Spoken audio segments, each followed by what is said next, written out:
C'est quoi votre truc ?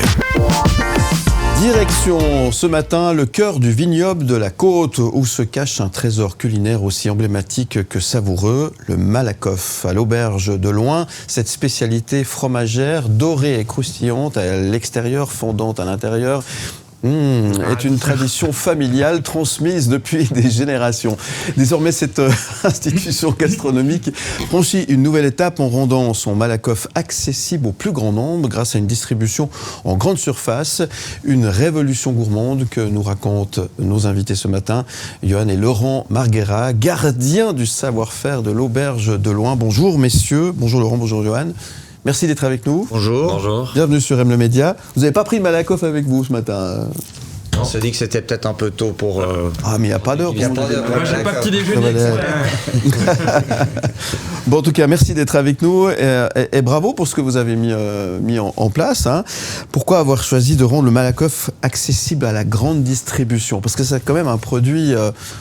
spécifiquement de la Côte, hein, qui vient de la Côte, qui a ses origines. Pourquoi le rendre finalement accessible à tout le monde?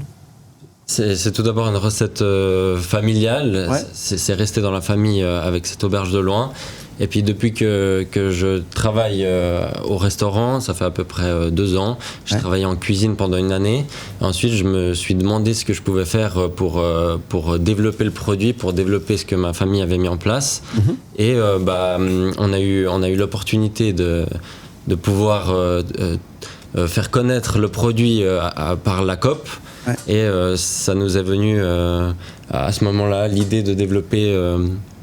Quand on a commencé avec des petites épiceries, puis on s'est aperçu que ça avait bien fonctionné, et on s'est dit pourquoi pas développer ça à une échelle un peu plus grande. Ouais, tout à fait. Donc après, on a contacté la COP, et puis eux ont été assez convaincus par notre produit, et du coup, là, ça a pris une certaine ampleur, donc là, on est un peu au taquet de la production. Et on espère que ça continue. Parce que c'est votre spécialité dans le restaurant, hein. Ça c'est important de bien le... Depuis 3 générations, depuis 1957. Ouais. Et là, vous êtes dit, on va faire comme Pataclette, on va faire notre truc à nous. On s'est un petit peu inspiré du modèle, effectivement. Oui, c'est un modèle qui fonctionne très très bien aussi. Alors, est-ce que vous arrivez à garantir, ça c'est la grande question qu'on doit certainement vous poser, garantir la qualité artisanale quand on les fait comme ça à grande envergure? Oui, depuis le début depuis le début qu'on travaille avec la COP, on fait tout à la main. Donc tout est fait à la main, tout est fait artisanalement. Donc la qualité, c'est la même qu'au restaurant. C'est vraiment fait de façon artisanale. Oui. Et vous sortez petit pain toast. Mais il n'y a pas moins de monde au restaurant depuis que vous faites ça, rassurez-nous. Et justement, on a plus de monde. Vous faites combien de Malakoff du coup par semaine en tout? Par jour, on fait environ 2000 à 3000 pièces. Ah ouais. Malakoff. Par jour. Ah ouais, c'est quand même... Et du coup, c'est dans toute la Suisse romande? Alors, c'est dans toute la Suisse romande. Oui, dans toute la Suisse romande. On est actuellement dans 59 COP, magasins COP, et une trentaine d'épiceries. Ah, c'est ça le packaging, c'est ce qu'on voit derrière vous. Exactement. Ceux qui nous voient à la télévision, comme ça on les identifie effectivement. Donc il y a 4 pièces. À réchauffer au four. C'est surgelé? Surgelé. Surgelé. Et pré-cuisson, et ensuite...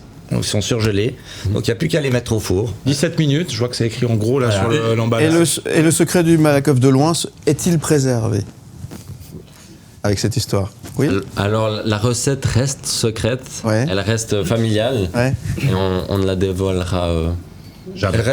Ah bah non, c'est toujours la même. Vous devez la garder. Depuis 60 ans. Oui. Thomas? Est-ce que le Malakoff pourrait être un produit qui s'exporte après à l'étranger ou The Malakoff C'est-à-dire qu'on s'est aperçu que notre clientèle qui est assez internationale au restaurant, on a beaucoup de gens de Genève, aime beaucoup ce produit. Et on nous a déjà demandé d'ailleurs de l'exporter. Donc il y aurait moyen de rendre le Malakoff connu dans le monde entier. Ça pourrait devenir un nouvel ambassadeur de la gastronomie suisse. Absolument. Tout en gardant la recette d'origine, hein, toujours. C'est très important ça, hein, la recette d'origine, et ça c'est ce qui a fait effectivement votre succès. On va jouer au oui-non, vous êtes prêts? Alors, ce que je vous propose, c'est que chacun à votre tour, vous répondez. Donc, c'est oui ou non, hein, il n'y a pas autre chose. Parce que vous êtes prêts, ça dure 1 minute, il y a plein de questions, il y en a pour tout le monde. Vous êtes prêts? On y va? On est prêts. Rien ne va plus.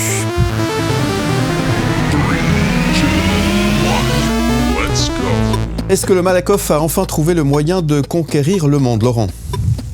Oui. Votre secret de fabrication va-t-il rester un secret même en grande distribution, Johan? Oui. Le Malakoff peut-il vraiment être considéré comme un plat équilibré, Laurent? Oui.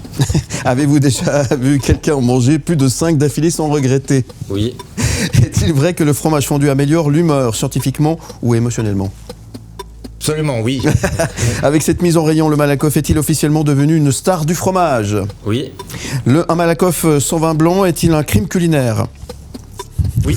Il a hésité, hein. Est-ce que l'odeur du fromage fait partie de votre parfum naturel maintenant? Alors ça, oui.